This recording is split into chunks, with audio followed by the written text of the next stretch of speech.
હવે વાત કરીશું અને સમાચારની તો ડીસામાં આગની ઘટના બની છે। સમાચાર પ્રાપ્ત થઈ રહ્યા છે તો ડીસામાં રેલવે સ્ટેશન પાસે ગોડાઉનમાં આગની ઘટના બની, જેમાં અગરબત્તીના ગોડાઉનમાં ભીષણ આગ લાગી હતી। આસપાસના વિસ્તારોમાં ભયનો માહોલ જોવા મળ્યો છે। શોર્ટ સર્કિટના કારણે આગ લાગ્યાનું અનુમાન લગાવવામાં આવ્યું છે। બીજી તરફ આસપાસના લોકોને સુરક્ષિત સ્થળે ખસેડી દેવામાં આવ્યા છે। આગની ઘટનામાં સદનસીબે કોઈ જાનહાનિ થવા પામી નથી। તો ઘટનામાં કોઈ જાનહાનિ થઈ નથી। આસપાસના લોકોને સુરક્ષિત સ્થળે ખસેડી દેવામાં આવ્યા। આ સીધા દ્રશ્યો અમે આપને બતાવી રહ્યા છે। આગ લાગતા અફરાતફરીનો માહોલ પણ જોવા મળ્યો હતો। સમગ્ર માલ સામાનને નુકસાન પહોંચ્યું છે।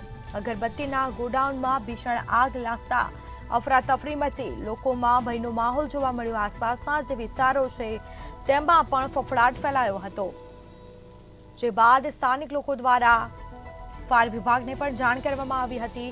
ફાયર વિભાગનો કાફલો ઘટનાસ્થળ પર પહોંચી અને પાણીનો મારો ચલાવી આગ બુઝાવવાની કામગીરી છે તે હાથ ધરી હતી। તો શોર્ટ સર્કિટના કારણે આગ લાગ્યાનું અનુમાન લગાવવામાં આવ્યું। અગરબત્તીના ગોડાઉનમાં ભીષણ આગ લાગી। ડીસાના રેલવે સ્ટેશન પાસે અગરબત્તીના ગોડાઉનમાં આગની ઘટના। તો વધુ વિગતો સાથે સંવાદદાતા પ્રકાશ ત્રિવેદી ફોનલાઈન પર જોડાઈ ગયા છે। જી, ડીસાના રેલવે સ્ટેશન પાસે અગરબત્તીના ગોડાઉનમાં આગ લાગી હતી, ક્યારે આગની ઘટના બની અને શેના કારણે આગ લાગી, શું માહિતી?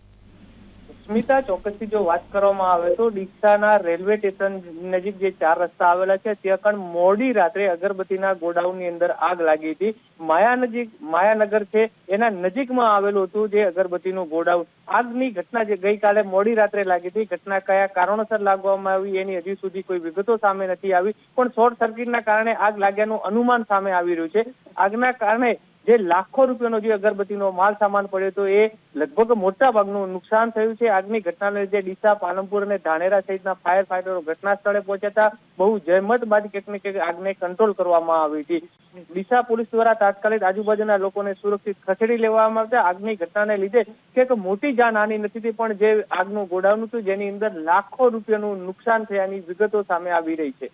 જી સ્મિતા। જી બિલકુલથી તમામ જાણકારી આપવા બદલ આપનો આભાર।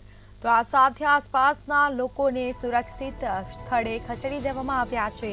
ઘટના પગલે લોકોના ટોળા પણ એકઠા થયા હતા અને જે બાદ ફાયર વિભાગને પણ જાણ કરવામાં આવી, જેના સીધા દ્રશ્યો અમે આપને બતાવી રહ્યા છું। અગરબત્તીના ગોડાઉનમાં ભીષણ આગ લાગી હતી।